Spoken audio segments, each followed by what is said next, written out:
What happens when a confident television host pushes too far and a guest refuses to back down? In just 26 seconds of brutal honesty, everything Piers Morgan thought he controlled on the Loose Women panel came crashing down in the most spectacular confrontation daytime television had ever witnessed. The studio lights blazed overhead as Piers Morgan settled into his seat at the Loose Women desk, his signature smirk already in place. He was filling in as a guest host, sitting alongside regular panelists Denise Welch, Andrea McLean, and Nadia Sawalha. The energy in the room felt different today, charged with something unspoken. Denise Welch sat to his left, her expression calm but guarded. She had been vocal recently about mental health awareness, a cause she held deeply personal. Andrea McLean sat at the end, her usual diplomatic presence attempting to maintain order, while Nadia Sawalha positioned herself between them, already sensing the tension brewing. Piers leaned back in his chair, radiating that familiar air of superiority. He glanced at the cameras, then at Denise, his eyes narrowing slightly. "So Denise," Piers began, his voice dripping with condescension, "I've been reading about your latest campaign. Mental health this, mental health that. Don't you think people are getting a bit tired of hearing about it?" The audience gasped. Andrea's hand moved to her mouth. Nadia's eyes widened in disbelief. Denise remained still, her jaw tightening. She took a breath before responding. "I think people are tired of being dismissed by people like you, Piers," she said evenly. "People like me?" Piers laughed, looking at the cameras as if inviting the audience to join his mockery. "I'm just saying what everyone's thinking. We live in an age where everyone's claiming they're struggling with something. Back in my day, we just got on with it." "Your day?" Denise's voice rose slightly. "Piers, mental illness doesn't care what generation you're from. It affects real people with real struggles." Andrea tried to intervene. "Maybe we should move on to our next topic."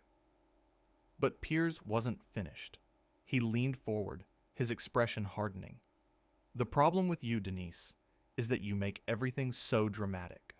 Depression, anxiety, all these trendy labels. What happened to just having a bad day? What happened to resilience?" Nadia jumped in, her voice sharp. "Piers, that's incredibly insensitive. Denise has been open about her own experiences." "Exactly my point," Piers continued, dismissing Nadia with a wave. "She's made a career out of it. How convenient." The words hung in the air like poison. Denise's face flushed, but her voice remained controlled, deadly calm. "How dare you," she said quietly. "How dare you sit there and minimize what millions of people go through every single day?" "Oh, here we go." Piers rolled his eyes theatrically. "The righteous speech. Look, Denise, I'm just being honest. Someone has to say it. This victim mentality is getting out of hand." Andrea tried again, her voice strained. "Piers, I really think we need to be careful with how we discuss this topic." "Careful?" Piers turned to Andrea, his voice mocking. "Since when did this show become about being careful? I thought we were supposed to speak our minds. Or does that only apply when you agree with what's being said?" Denise's hands gripped the edge of the desk. Her voice, when it came, was steel. "You know what your problem is, Piers. You've never experienced real vulnerability. You've never had to face your own demons, so you mock everyone who has. It's not strength. It's cowardice." The studio fell silent. Even the crew stopped moving. Piers's smirk faltered for just a moment before returning, harder than before. "Cowardice? That's rich coming from someone who cries on national television for sympathy." "I share my story to help others," Denise shot back. "What do? You tear people down to feel important. You bully. You belittle. You make everything about your ego." Nadia nodded vigorously. "She's right, Piers. You've crossed a line today." "A line?" Piers laughed, but there was an edge to it now. "I haven't even started. You want to talk about lines?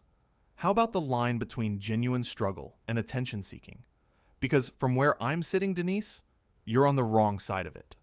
Andrea's voice was pleading now. Piers, please, this isn't helping anyone. But Denise was done with diplomacy. She turned fully to face Piers, her eyes blazing. You sit there in your expensive suit, with your platform, with your privilege, and you have the audacity to tell people their pain isn't real.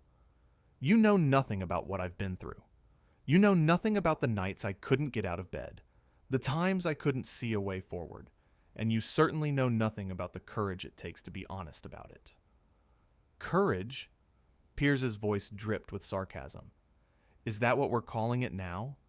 Seems more like exploitation to me. How many books have you sold talking about your struggles, Denise? How many speaking fees have you collected? The audience began to murmur angrily. Someone shouted something from the back. The atmosphere was turning hostile. Nadia stood up slightly from her seat. That's enough, Piers. This has gone way too far. Sit down, Nadia, Piers snapped. I'm not finished. Yes, Denise said, her voice cutting through the chaos like a blade. You are. She stood up, her movement deliberate and controlled. The camera zoomed in, capturing every detail of her face. The anger, the hurt, the absolute resolve. I have spent years trying to break down the stigma around mental health, Denise said, her voice shaking but powerful. I've shared my darkest moments to help others feel less alone. And you use your platform to perpetuate the exact attitudes that kill people. Because that's what happens, Piers. People die because they're too ashamed to ask for help. People die because of attitudes like yours. Piers opened his mouth to respond, but Denise wasn't done. And you know what the saddest part is? You actually think you're being brave. You think your cruelty is honesty. Your dismissiveness is strength. But it's not. It's just small. You're just small. How dare you? Piers stood up now too, his face reddening. I've been in journalism for decades. I've interviewed presidents, covered wars. Don't you lecture me about being small. Then stop acting like it, Denise fired back. Stop hiding behind this persona of the provocateur who just tells it like it is. You're a bully, plain and simple, and I'm done pretending otherwise. Andrea was on her feet now, trying to position herself between them. Both of you, please. We can discuss this calmly. There's nothing calm about what he's saying, Andrea, Denise said, her eyes never leaving Piers. He's telling people their suffering doesn't matter. He's telling them to just get over it. Do you know how dangerous that is? I never said it doesn't matter, Piers protested, but his voice lacked its earlier confidence. Yes, you did, Nadia interjected, her voice firm. You absolutely did. You called it trendy. You called it dramatic. You questioned Denise's motives for speaking out. I questioned whether we're creating a culture where everyone's a victim, Piers said, trying to regain his footing. That's fair comment. It's not fair, Denise said.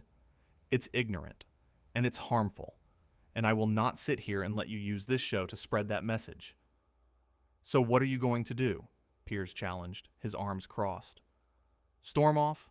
Prove my point about being dramatic? Denise smiled, but there was no warmth in it. No, Piers. I'm going to tell you exactly what I think of you, and then I'm going to let you make your own choice about what happens next. The studio was utterly silent now. Every eye was on them. You are a man who mistakes cruelty for charisma, Denise began, her voice steady and clear. You mistake dismissiveness for intelligence. You've built a career on tearing others down, and you've convinced yourself that makes you important. But here's the truth. You're forgettable. In 20 years, people will remember the damage you caused, not the points you made. They'll remember how you made vulnerable people feel smaller, how you mocked pain you couldn't understand, how you valued being provocative over being decent. Piers's face was stone, but something flickered in his eyes. You think you're brave for saying unpopular things, Denise continued, but there's nothing brave about punching down. There's nothing courageous about mocking people who are already struggling. Real bravery is admitting when you're wrong. Real strength is showing compassion even when it's not popular. And you have neither. Nadia was nodding, tears in her eyes. Andrea looked. Between them, her usual composure cracking.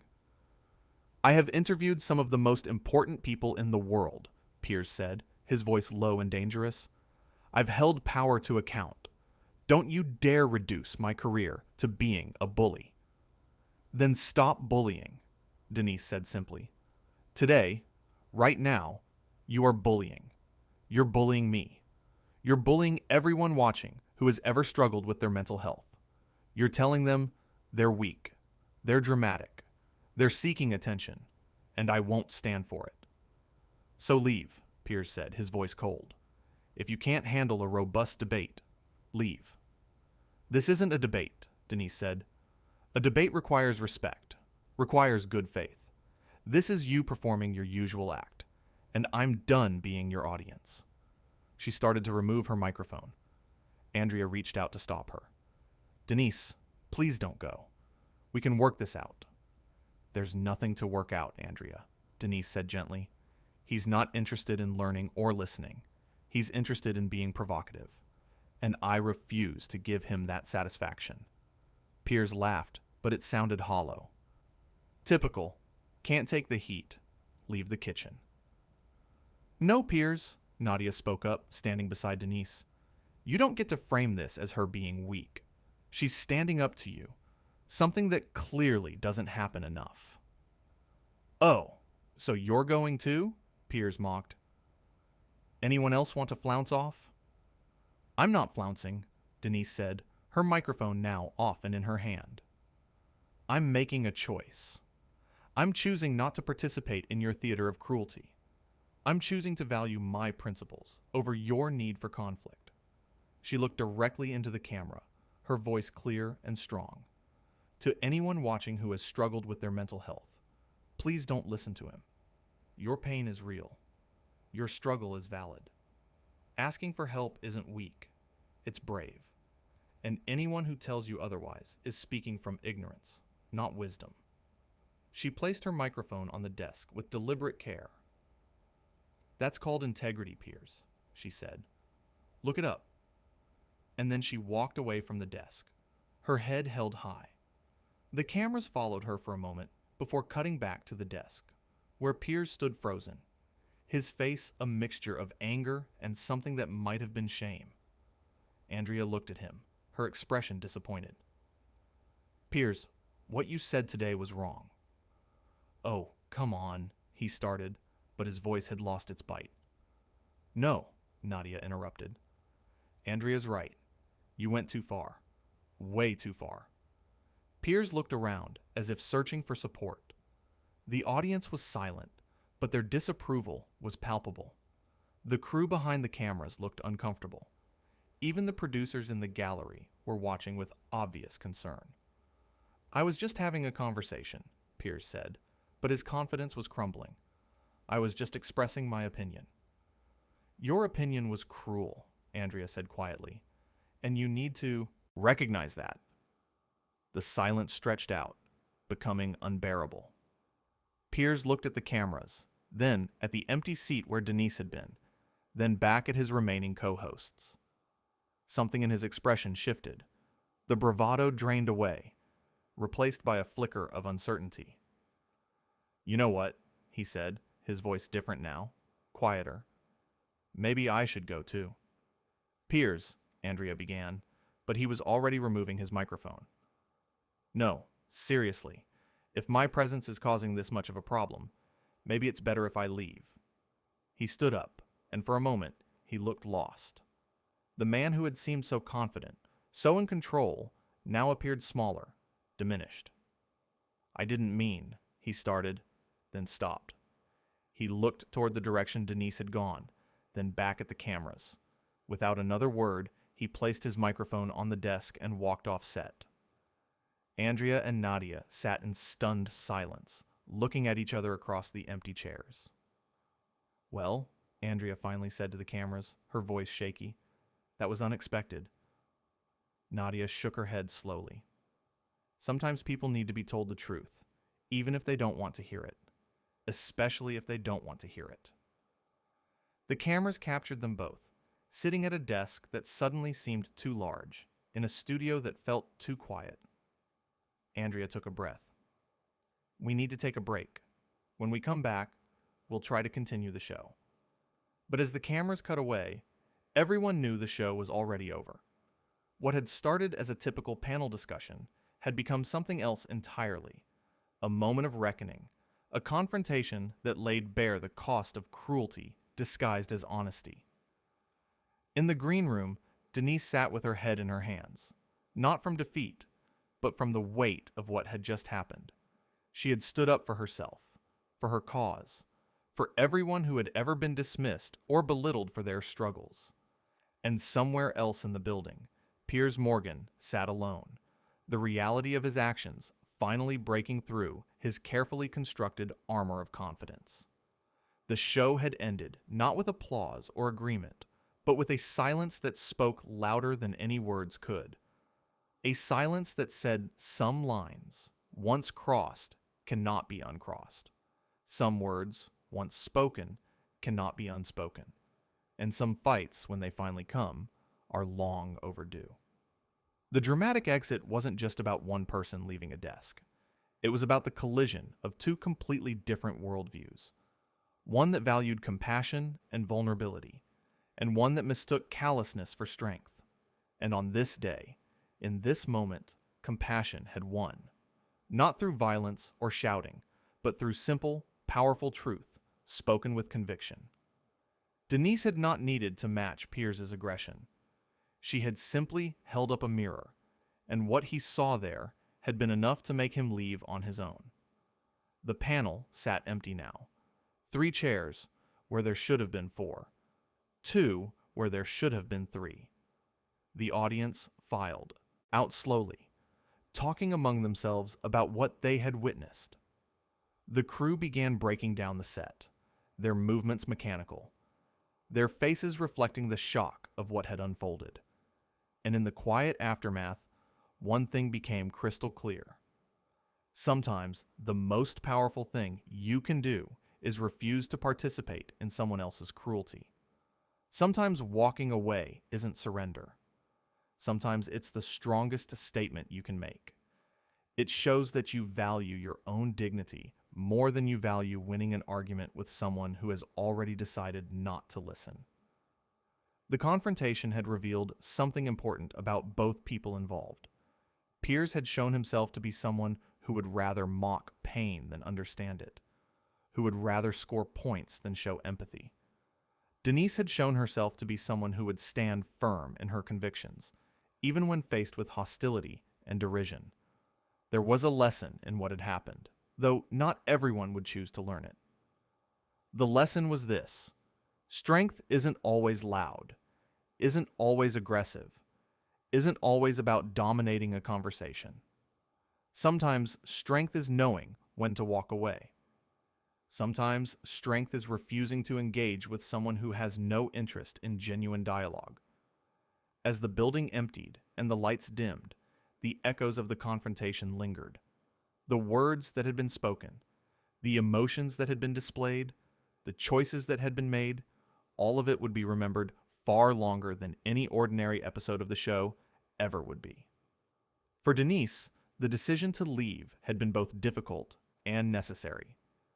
Difficult because walking away goes against every instinct that tells us to stand and fight, to defend ourselves, to refuse to let someone else have the last word.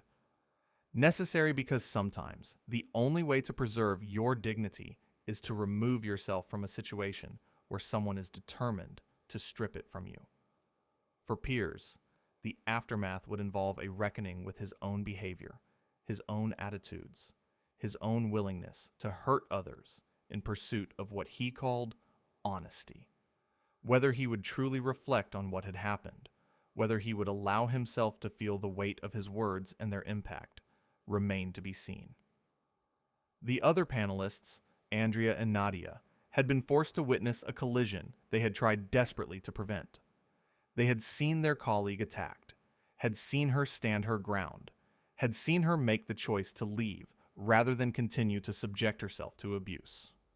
They had also seen their guest host reveal himself in a way he probably hadn't intended, showing the audience and the viewers at home exactly who he was when challenged. In the days that would follow, people would talk about what had happened. They would debate whether Denise had been right to leave, whether Piers had been right to say what he said, whether the confrontation could have been avoided. But those debates would miss the point. The point wasn't about who was right or wrong in some abstract sense. The point was about basic human decency, about respect for people's experiences and struggles, about the responsibility that comes with having a platform and an audience.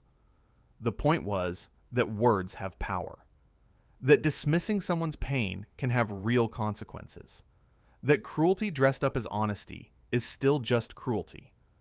The empty desk would be filled again. The show would continue.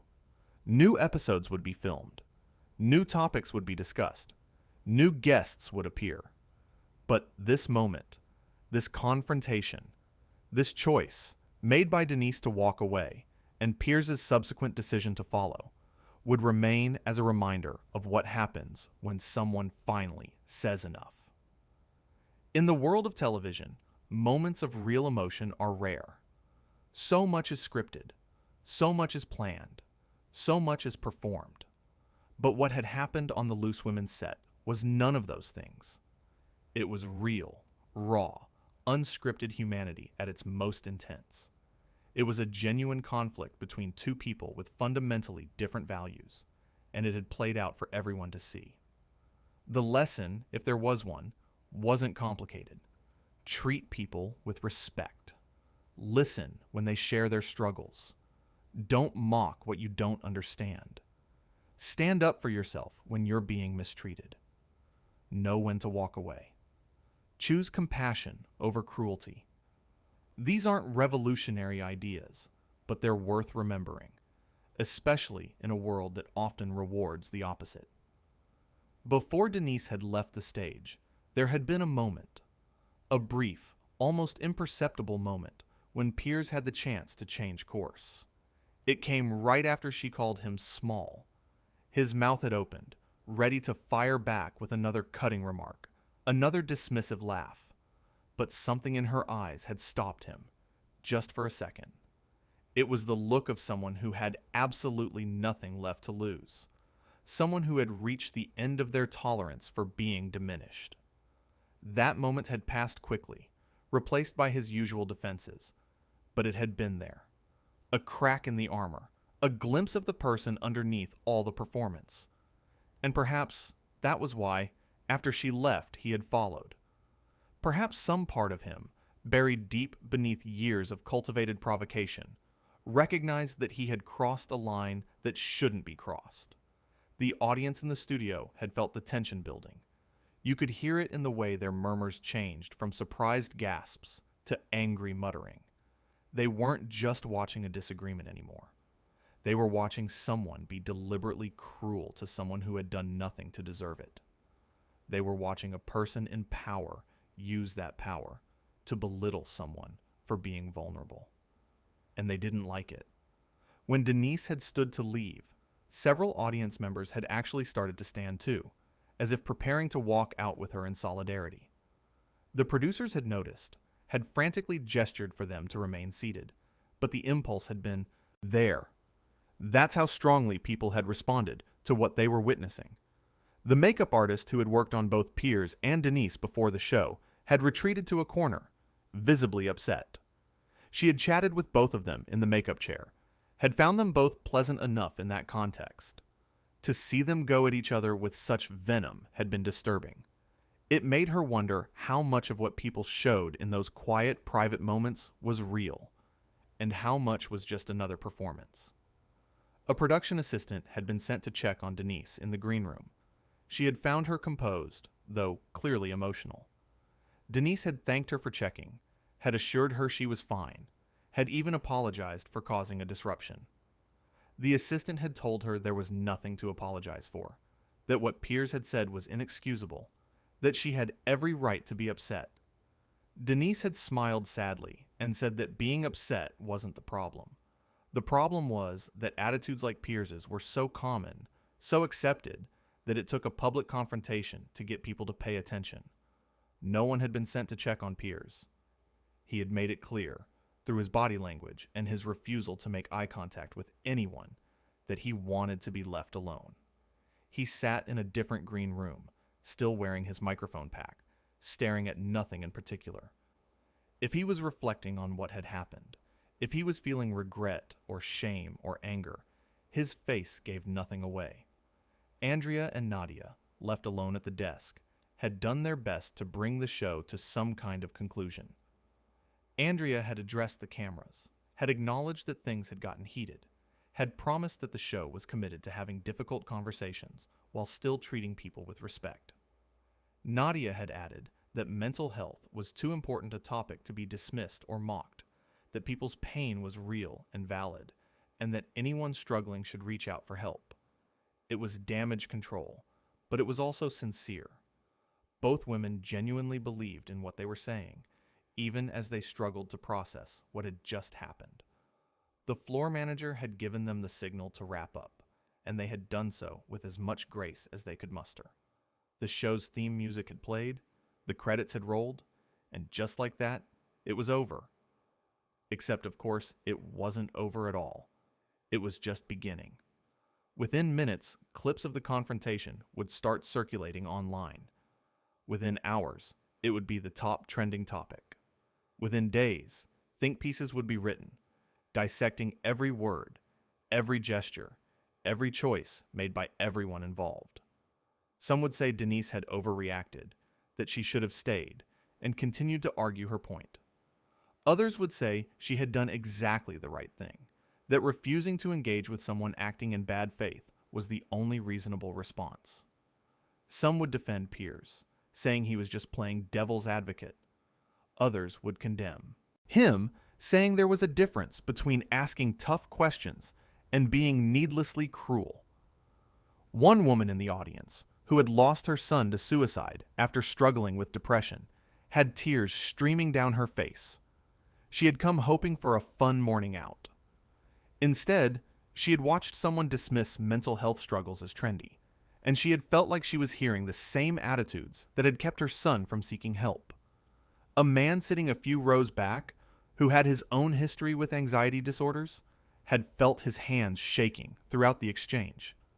The way Piers had talked about mental health felt painfully familiar, and seeing Denise stand up to it, even though it had cost her, had meant something to him. These were the real stakes of the conversation that Piers had treated so flippantly. These were the real people affected by the attitudes he was promoting. As the studio emptied and the day shift crew began resetting for the next day's taping, one thing was abundantly clear. This wasn't just about a fight on a talk show. It was about the clash between two fundamentally different ways of viewing the world. And in the end, it was about Denise Welch making a choice to walk away from someone who had shown himself unworthy of her time. It was about her recognizing that some battles aren't worth fighting because the person on the other side has no intention of listening. It was about her choosing her own dignity over Piers Morgan's need for conflict. The cameras had captured it all. The anger, the hurt, the exit, and those images would be replayed countless times. But what the cameras couldn't fully capture was the weight of the moment, the significance of someone finally saying no to behavior that had been tolerated for far too long. Denise collected her belongings and prepared to leave. She knew the storm that was coming, knew that her decision would be picked apart, knew that some people would use it to confirm their existing opinions. But she also knew that she had done the right thing. She had stood up for herself. She had stood up for everyone who had ever been dismissed for struggling. She had refused to be complicit in harmful attitudes. And she had done it all while maintaining her composure and dignity. That was real strength. That was real courage. and no amount of mockery from Piers Morgan or anyone else could take that away from her. The confrontation was over. The exit had been made, and the message had been delivered loud and clear. Some things are more important than winning an argument, and some people are simply not worth arguing with.